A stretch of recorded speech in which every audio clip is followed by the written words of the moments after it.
Welcome to the Ball Rock Pill Show. I'm your host, Coach Koran Godwin, founder of BallHogGloves.com. My co-host, Stephen Bardo, Fox Sports basketball analyst. How you doing today, Stephen? Doing great. Karan, how about yourself? I'm doing great, and I have a great question for you. And I'm hoping that I can trip you up a little bit. Okay. So I'm going to ask you a question about the top 5 earners of all time in NBA history. Okay. And when you think about this, don't just think about contracts because the contracts are crazy right now, but those guys haven't fulfilled their contract. So so Steph Curry wouldn't actually be in this category because he's probably in the first or second year of the 250 million, whatever it is. So who would be number 1 on the list? Who's the top earner of all time? I'm talking about, the contracts are already done. It's in the books. Who would be number 1? I think it's Chris Webber. Oh, okay. Chris Webber. Mm-hmm. The answer to that is Kevin Garnett. Kevin Garnett, $334 million. He is number 1 on the list. Okay. Chris Webber is not in the top 5, so I'm going to give you another shot at it. Juwan Howard. Juwan Howard, not on the list as well. Wow. So now I got to read it to you. Okay. Number 1 is Kevin Garnett. Number 2, in there. Yep. Number 2 is Kobe Bryant, coming in at 323. Wow. Okay. Number 3 is Shaquille O'Neal. All right, 286. Okay. Number 4 is Dirk Nowitzki at 246. Wow. Okay. 5 would be Tim Duncan at 240. Okay. And LeBron James would round that out at number 6. Carmelo Anthony's number 7. Joe Johnson, number 8. Chris Bosh, number 9. And that top 10 would be Dwight Howard. He makes Chris his Bosh is it number 9? Yeah, you remember he got a huge contract from Miami, so he's $212 million. Woo. So, these guys are making a lot of money, and I'm gonna go with somebody that impresses me on this list. Goes without saying, LeBron James. We'll probably talk about him a little bit later, but Shaquille O'Neal, he's a guy that once I started to look into his business and found a couple interviews of how he built his empire. What really stood out to me is that he built it with the actual team. So he took a group of guys that were already in the marketing, already in the field. He chose 2 of them. He gave them 6-figure salaries, and he employed them through Shaq Inc. And their only job is to get him placements and bring income and basically use his branding to actually bring in more money, especially, now that he's not playing anymore. And his philosophy was real simple. He's like, I'm a happy guy. I'm a fun guy. Let's find brands that are willing to align with myself. And he has his uncle watch them. So his uncle watches these 2 gentlemen, and that's Shaq Inc. And I was very impressed by that because as you see, you always see him on television. He's still in commercials, and he's still making a ton of money. Yes, he is. Yeah, so that's very impressive. Who on that list, that top 10, impressed you outside of LeBron James? Obviously Kobe Bryant to me because Kobe's done a lot of things overseas. He's truly a world citizen in my view, Karan, because, obviously he grew up in some of his formative years in Italy where his father, Jelly Bean Bryant, played professionally. And so he got some different exposure, and he's got controlling interest, I believe, in a professional team in Italy. He's working to get some interest in the European soccer team, one of the leagues up there, whether it's Premier League or the Spanish ACB, which would be a huge investment. And he's also done some things where he's won an award for his animated series. So he's kind of taken a page out of what it appears to me like Steve Nash has done, and sort of a page of kind of what Shaquille O'Neal has done in terms of being aggressive. But he's done it in his own way. He's done it quietly, which I like. I like to see businessmen that move quietly. And he's one that really impresses me on that list. What about you? I know you like LeBron James. Is there anybody else outside of Shaq and LeBron that that you feel they've done pretty well with in terms of their money? It's a lot of players, I would say, that's even outside of that top 10. Obviously, these are the players that for lack of a better term, may have been lucky as far as the timing. Because whenever you talk about contracts, timing is everything. There are some people that signed some enormous contracts just because that year a lot of NBA teams had the money available and they were a hot commodity, or they just had to give a max deal out. Case in point, this year, a lot of teams don't have the money.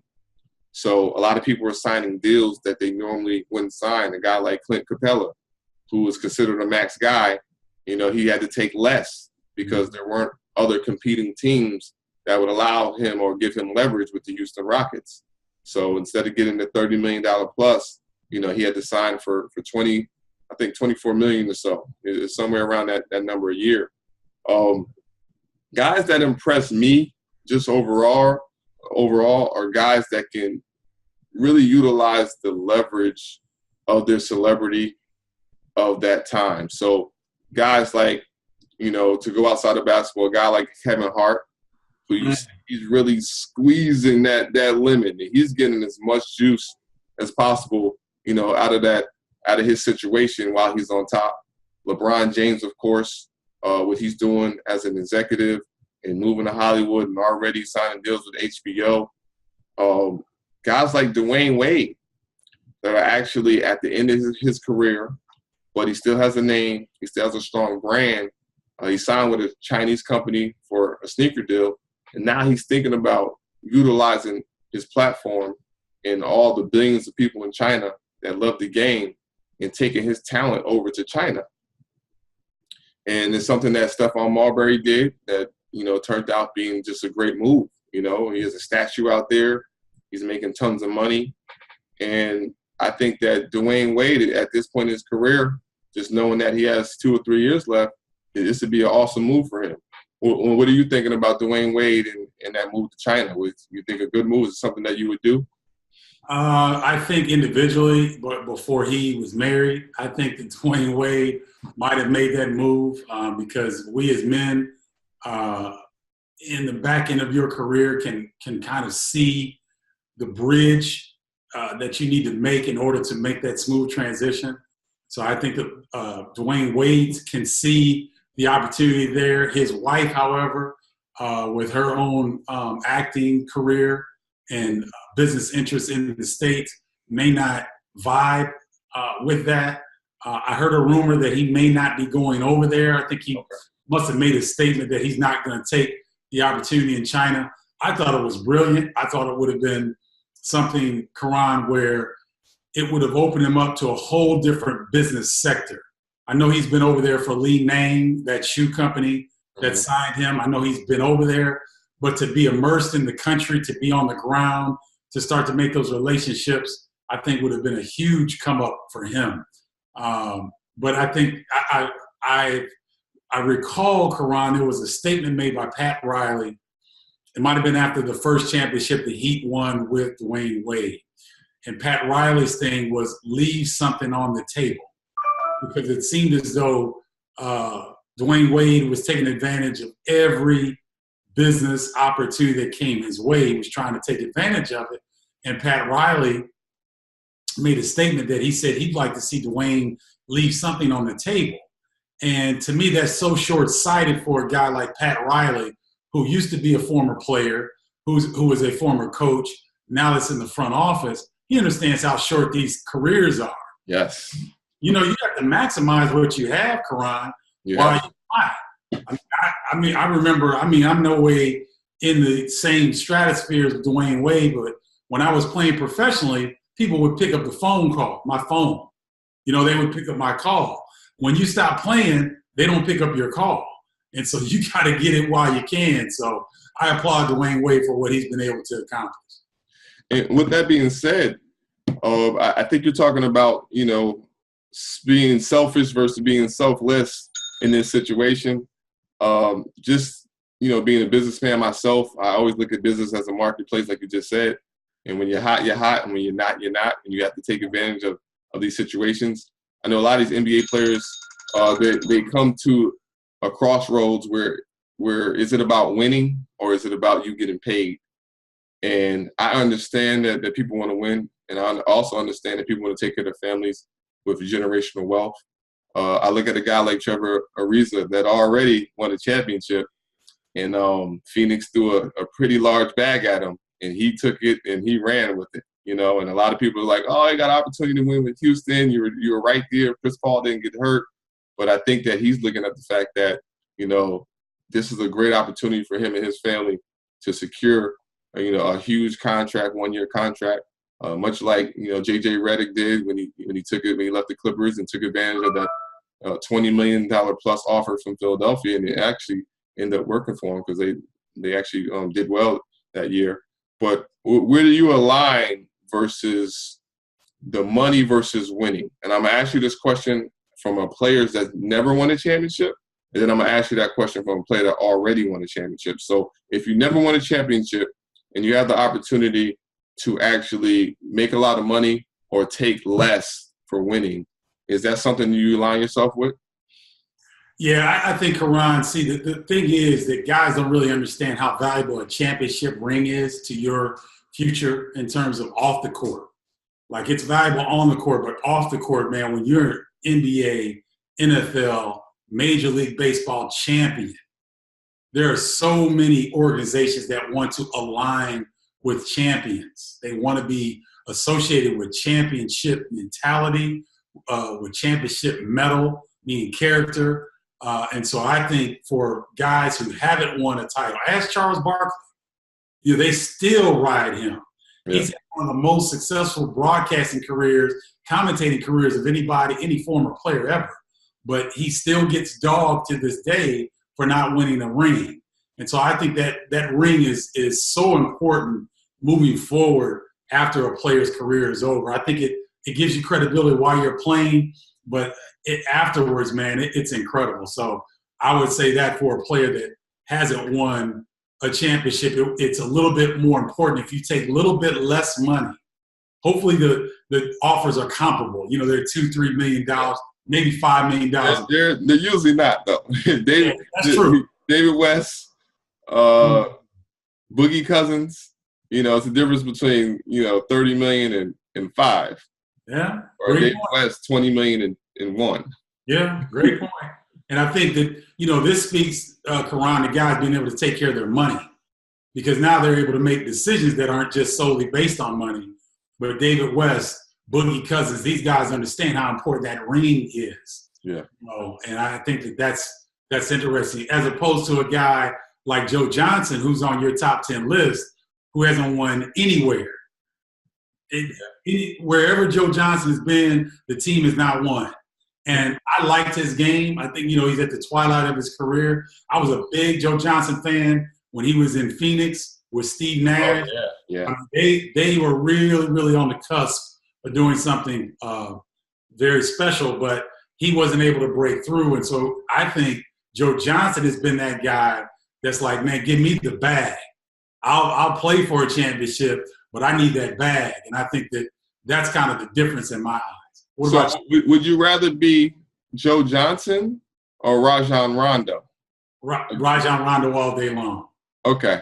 Because Joe Johnson has the money, and he's got, he's in that top 10. So hopefully he's got generational wealth that he's taking care of. But Rajon Rondo is already into a burgeoning commentating career that he'll be able to do the rest of his life. And he'll also be able to parlay some of those things. Because didn't Rajon get a championship with the Spurs? No, the Boston Celtics.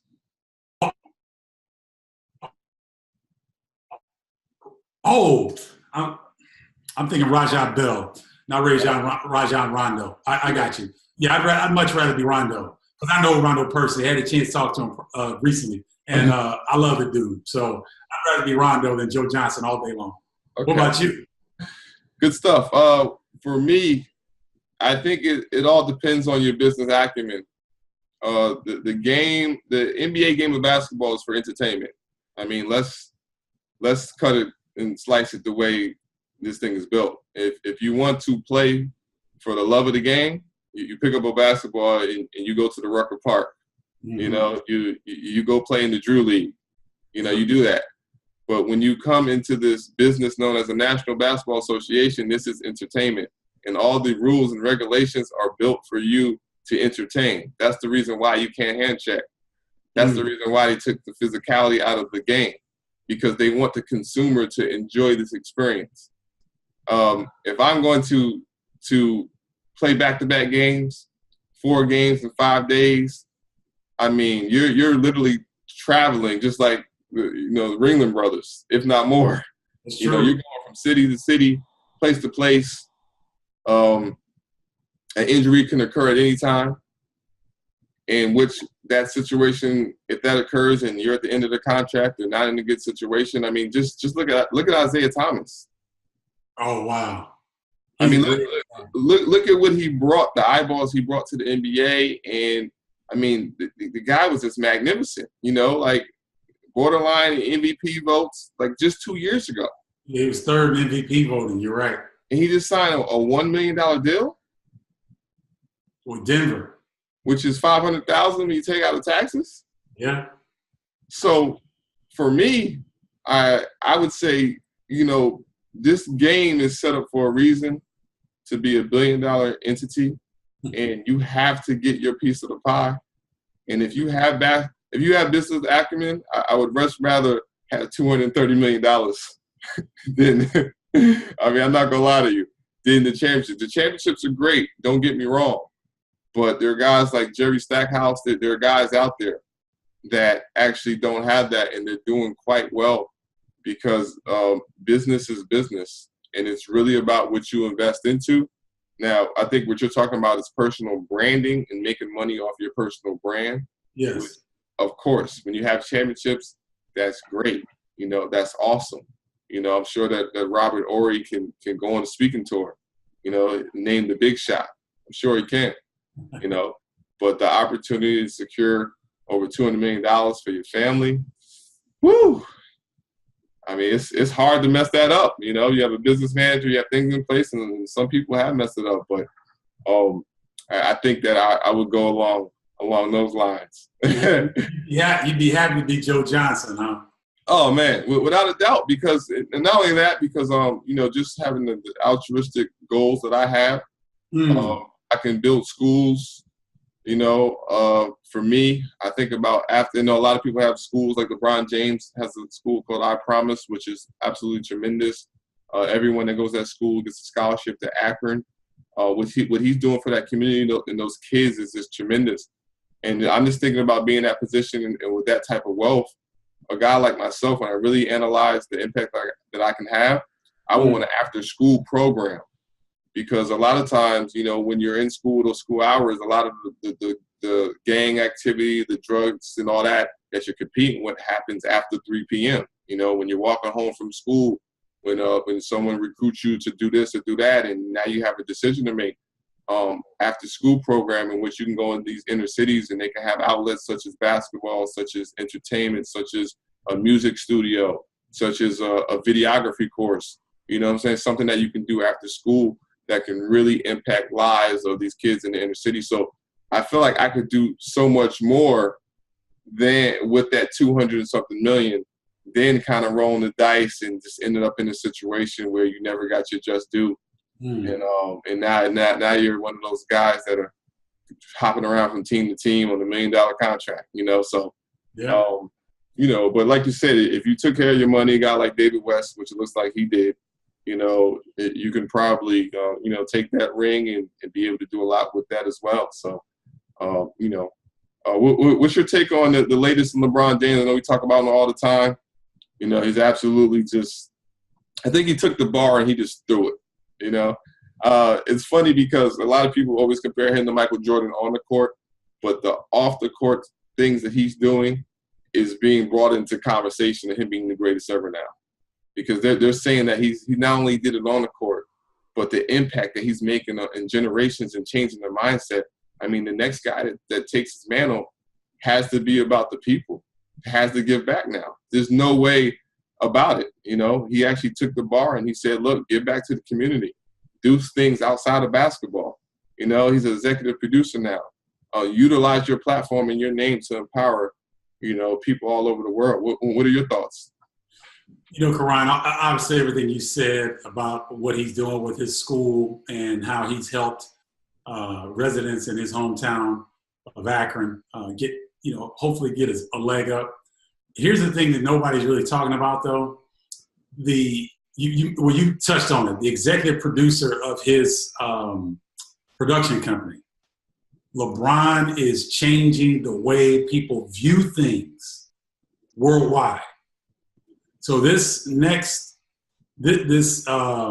Best Shot show that was released on YouTube was an outstanding breakdown following a high school team in New Jersey and some of the things around it. Those are the stories that if LeBron James is not doing it, it may not get told quite the way that it was told. They may not be able to attract a Jay Williams, who is a New Jersey native, to be a part of that. And the fact that Jay Williams was able to use his connections at Duke to get these guys a once-in-a-lifetime opportunity. This documentary that LeBron James and Mav Carter are coming out with about the NCAA is going to be powerful. Young people connect with LeBron James. He's real. He gives back. And the products that are coming out, the programming that he's putting out is so different that I think people are really thirsty for that type of programming. And he's going to affect the way people think moving forward a great deal more than I think people are even recognizing right now. Would you agree with that? Or yeah, I definitely agree. The Best Shot was filmed not too far from where I grew up in New Jersey, in Roselle. Central High School, the team that was detailed was actually in our conference. It's a team that played twice a year. It was always a sad situation because there are tons of athletes in the city of Newark, which is the largest city in New Jersey. But at that time, they just didn't have the structure or the coaching. Obviously, they have a great coach now. And we used to beat them pretty bad. And it wasn't because we were that much better. It's just because they didn't have the resources that we had in Roselle. So it's one of those situations where I'm glad to see that, people are stepping up in the city of Newark and in my hometown area, and that these stories are being told. Watching these kids and what they have to go through every day. I like how the camera followed them off the court. Like the camera followed them walking home through the hood, and when you're watching it, you're not seeing Marshalls, you're not seeing stores, you're seeing, liquor stores in the background, some churches, some chicken shacks.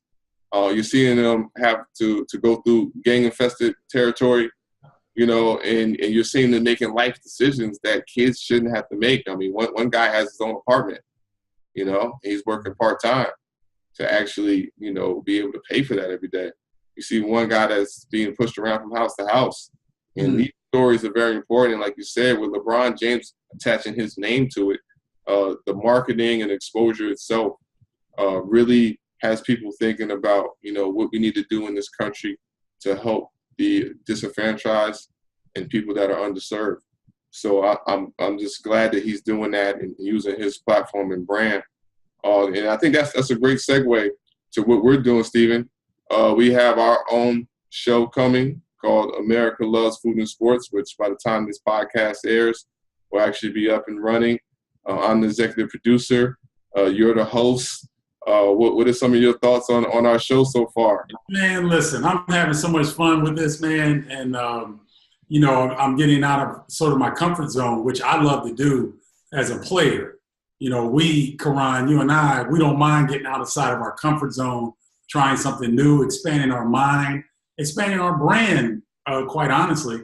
And, I tip my hat to you because this was your idea. And I was at first I was like, man, I don't know if this is going to work. But then I did the first one. I was like, ooh, this is going to be tight. So, I'm excited about it, man. I think that, hopefully, Koran, we can be an example to a lot of people that partnerships are really important to build. We can all stay in our own silos, but we can really be great when we partner up with like-minded people and people who don't mind working. And so, I'm really excited about it. I just hope that everybody gets a chance to see it and is excited about it as we are. Yeah. What are your thoughts on it? It's awesome for me. You and I about 10 to 12 years apart, but we had the same mindset. And I think that we're able to just bounce different ideas off each other and utilize our talent and skill sets. Just from, being team players, this is our background. And just another example of how you can utilize basketball, because you and I came together through basketball. Basketball has a built-in network. We're part of that community. You and I connected, even though we're from different eras. And now we're really coming together with a different and a new mindset to actually go ahead and produce our own content. And a show like this was just one of the things I wanted to do, because I see your talent. And, America does love food and sports. I mean, they go hand in hand, And to be honest with you, I'm really, I heard about Chicago food. And that's one of the things that's always intrigued me. So for me to be able to executive produce this project, even here at home in the DC area, I'm looking at the food and I'm just salivating. I'm like, man, this is just good stuff, man. We're able to go around to these restaurants to taste the food. How's the food been so far? Man, the food has been better. Believe it or not, Koran, the food's been better than I expected. I try, me, I'm kind of just, I don't really have a lot of filter. And so when I eat stuff, man, some of the stuff I'm saying like back home, like my people would say down south, like, "Ooh, you put your foot in that," or "Man, I got to loosen up my belt on this one because, I got to make some room." I mean, and it's honest feedback, because the places that we're going are really good places. And I love the fact that some of them aren't well known yet. And I think that what we're doing, the content that we're producing, is going to really help out these restaurants really gain some traction in some areas that they may not have even been focusing on before. And so, for us to be able to do that, to create really interesting content, and to give us something different in our, to give us an additional notch for what we're trying to do, I just think it's a tremendous thing. And yes, the perks of it, the food has been excellent so far. So that's a great perk. Well, podcast listeners, another great show. Make sure you check out America Loves Food and Sports, featuring our host, Stephen Bardo, executive produced by myself. Subscribe to this podcast if you haven't done so already. And we're just looking forward to the future. So as we always say, God first, work until. Peace.